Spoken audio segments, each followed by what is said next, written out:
میرے لیے بہت ہی بڑا دل دھڑکا دینے والا خوبصورت دن تھا۔ میں دلہن بنی بیٹھی تھی، میرا رواں رواں کانپ رہا تھا۔ مجھے اتنا اہم کام کرنا تھا، لیکن میں اس بات کو سمجھ نہیں پا رہی تھی کہ میں اتنے بھاری لہنگے اور زیورات کے ساتھ اتنا ضروری کام کیسے کروں۔ یہ میری ماں ابھی چند منٹ پہلے ہی مجھے اس بات کی یاد دہانی کروا کے گئی تھی، اور پھر میں بھی کانپتے لرزتے ہوئے بیڈ سے نیچے اتری، اپنا لہنگا سنبھالا اور دروازے کی چٹکنی کھولی۔ اپنے کمرے سے نکل کر میں نے باورچی خانے کا رخ کیا۔ گھر مہمانوں سے بھرا ہوا تھا، لیکن اس وقت میری خوش قسمتی یہ تھی کہ سب لوگ کھانا کھانے کے لیے جمع ہوئے تھے، تو باورچی خانے کی طرف کوئی بھی نہیں تھا، کیونکہ کھانے کا انتظام لان میں کیا گیا تھا۔ میں چھوٹے چھوٹے قدم اٹھاتی باورچی خانے تک پہنچی۔ میں نہیں جانتی تھی کہ کون سی چیز کہاں پر پڑی ہے۔ ابھی میں اسی پریشانی میں کھڑی تھی کہ ایک آواز نے مجھے سر سے پاؤں تک ہلا دیا۔ اے نئی نویلی دلہن، تم یہاں کیا کر رہی ہو؟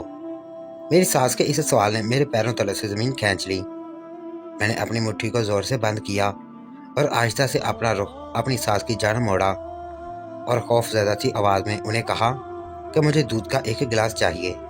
میری ساس بہت نرم طبیعت کی مالک تھی۔ انہوں نے محبت اور شفقت سے میرے سر پر ہاتھ پھیرا اور مجھے کہا، بیٹا اب چلو، میں آپ کے کمرے میں دودھ کا گلاس بھجوا دیتی ہوں۔ لیکن اگر وہ تھوڑی دیر تک دودھ کا گلاس بھجواتی اور تب تک میرا شوہر آ جاتا تو میں اپنا کام نہیں کر سکتی تھی۔ میں نے ڈرتے ڈرتے انہیں کہا کہ آپ مجھے پکڑا دیں، میں لے جاتی ہوں۔ تو میری ساس نے مجھے دودھ کا گلاس بنا کر پکڑایا اور میں جلدی سے اپنے کمرے میں آ گئی۔ کمرے میں آ کر میں نے گلاس ٹیبل پر رکھا اور اپنی مٹھی میں دبی ہوئی پڑیا کو گلاس میں انڈیل دیا اور جلدی سے اس گلاس کو ہلایا تاکہ وہ دوا مکمل طور پر دودھ میں حل ہو جائے۔ یہ کام کر کے میں نے گہری سانس کھینچی اور چلتی ہوئی بیڈ پر آ بیٹھی۔ اب مجھے اپنے شوہر کا انتظار تھا۔ میرا یہ انتظار زیادہ طویل نہیں تھا۔ 10 منٹ کے بعد میرے کمرے کا دروازہ ہلکا سا کھلا اور میرا شوہر اندر داخل ہوا۔ اونچا لمبا قد، گندمی رنگت اور شیروانی میں وہ بہت خوبصورت لگ رہا تھا۔ مجھے یقین ہو گیا کہ واقعی میرے ماں باپ نے میرے لیے کوئی شہزادہ ہی چنا ہے۔ لیکن اپنے اندر کی خامیاں جب مجھے نظر آئیں تو میرا دل بیٹھ گیا۔ میری ساری خوشی جا کی مانند پڑ گئی۔ میرے شوہر کا نام عبداللہ تھا۔ اس نے آ کر مجھے سلام کیا اور ایک دو اور باتوں کے بعد میں نے جھٹ سے دودھ کا گلاس اسے پکڑا دیا۔ دودھ کا گلاس پیتے ہی مجھے ایسے محسوس ہوا جیسے اس نے اپنے سر کو جھٹکا ہے۔ دودھ پینے کے فوراً بعد وہ گمسم ہو گیا اور 10 منٹ کے بعد وہ غنودگی میں جانے لگا۔ مجھے اپنے کیے پر بہت شرمندگی تھی، لیکن اس کے علاوہ میرے پاس اور کوئی چارہ بھی نہیں تھا، کیونکہ مجھے اپنی ماں کی بات بھی ضرور ماننی تھی اپنے گھر کو بچانے کے لیے۔ میری ماں مجھے روزانہ فون کر کے یہ بات یاد کرواتی کہ میں نے اپنے شوہر کو دوا پلائی ہے، لیکن اس بات کا پتہ میرے شوہر کو نہ۔ پہلے مجھے یہ سب کچھ کرنا اچھا نہیں لگتا تھا، لیکن مجھے اپنی ماں کی بات بھی ماننی تھی، اور اسی وجہ سے وہ جیسے مجھے کہتی تھی میں ویسے ہی اپنے شوہر کو روزانہ دوا پلاتی رہی۔ دوا پینے کے بعد بھی وہ بالکل خاموش ہو جاتا یا پھر سو جاتا۔ کئی دن تک یہ سلسلہ اسی طرح سے چلتا رہا۔ میں نے وہ دوائیاں بھی بہت چھپا کر رکھی تھیں تاکہ کسی کی نظر میں نہ آئیں۔ ایک دن جب میں نے اپنے شوہر کو دوا دودھ میں ملا کر پلائی تو وہ فوراً واش روم چلا گیا۔ مجھے بہت حیرت ہوئی، لیکن میرے دل کو یہ تسلی تھی کہ دوا 2-3 منٹ کے بعد ہی اثر کرتی ہے، اور جب وہ واپس آیا تو اس طرح سے گمسم ہو کر لیٹ گیا۔ آج کچھ دنوں کے بعد میری ماں مجھ سے ملنے آئی تھی۔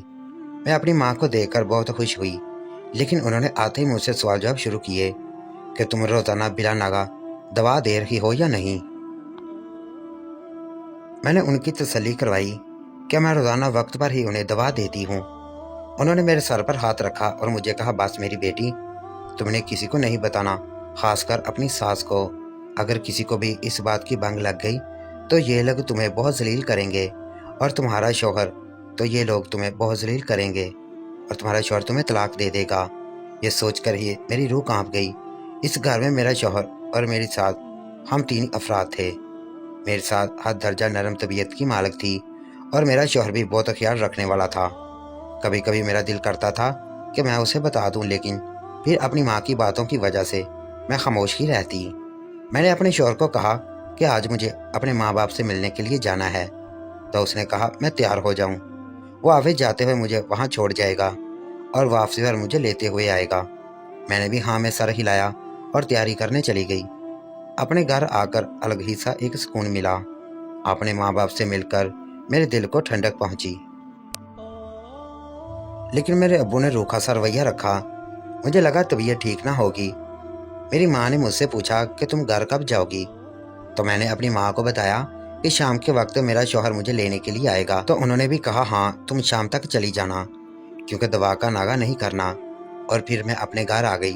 एक दिन मेरा शौहर और मेरे साथ दोनों बहुत गुस्से में मेरे कमरे में दाखिल हुए। उन्हें दोनों के चेहरे देखते ही मैं तो खौफ से जर्द पड़ गई। मुझे समझ ना आया कि इस तरह गुस्से में क्यों हैं। अब तो मुझे यकीन हो गया कि वाकई उनको मेरी सच्चाई मालूम पड़ गई है। मेरी सास ने आते ही मुझे बाजू से खींचा और कहा कि इससे पहले कि मैं तुम्हारे साथ कुछ करूं, तुम मेरे घर से निकल जाओ। मेरा शौहर अपने मुंह से कुछ भी नहीं बोला था और मैं एक जगह सुन होकर रह गई। मैं क्या करूंगी, मैं कहाँ जाऊंगी? और अगर मेरी माँ को इस बात का पता चल गया तो वो मेरे साथ क्या करेगी? ये सारी बातें मेरे दिमाग में खटकने लगी और मेरी सास ने मुझे बाजू से पकड़कर कमरे से बाहर निकाल दिया और कहा कि फौरन से पहले निकलो मेरे घर से। मैं सुस्त रवि से शिकता कदम उठाते हुए अपने घर की दहलीज पार कर गई। मुझे कुछ पता ना था कि मैं कहाँ जा रही हूँ। बस मालूम था तो इतना कि मेरा राज फाश हो गया है। अपने ख्यालात में मैं इस कदर गुम थी कि सामने से आने वाली गाड़ी को मैंने नहीं देखा और उसके साथ टकराकर ज़मीन बोस हो गई। जब मुझे होश आया तो अपने आप को अस्पताल में पाया। मेरा दिमाग बहुत भारी हो रहा था। मुझे कुछ भी याद नहीं आ रहा था कि मैं कौन हूँ। बस इतना ही याद था कि मैं किसी गाड़ी से टकरा रही हूँ और मुझे बहुत शदीद चोट लगी थी। मैंने अपने बेड के पास एक अजनबी को बैठे हुए देखा।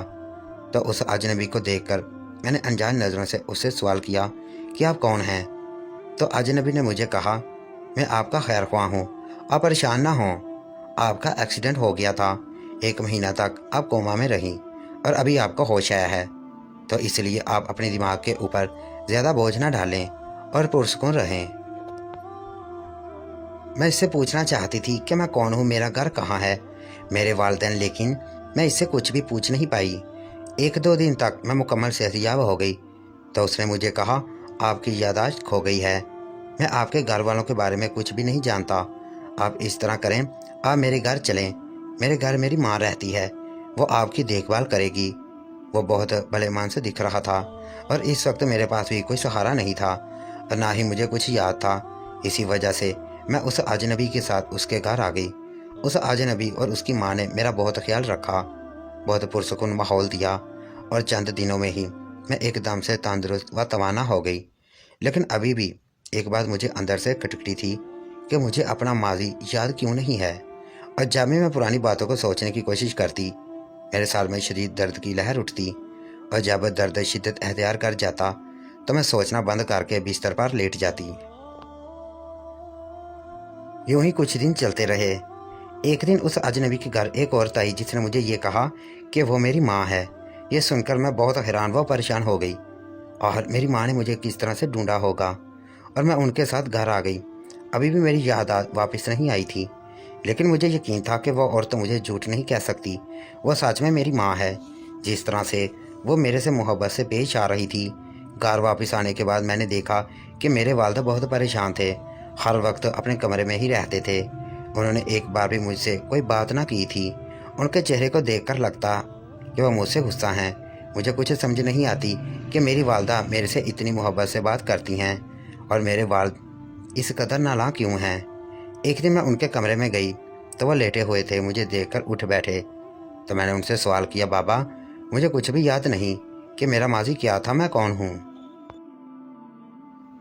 लेकिन एक बात है, क्या मुझसे इस कदर शदीद गुस्सा क्यों है? तो मेरे बाबा ने मुझे कहा कि मैंने और तुम्हारी माँ ने प्यार में कौन सी कमी रखी थी जो तुमने हम सबको इतना बड़ा धोखा दिया। यह सुनते ही मेरे पैरों तले से ज़मीन निकल गई।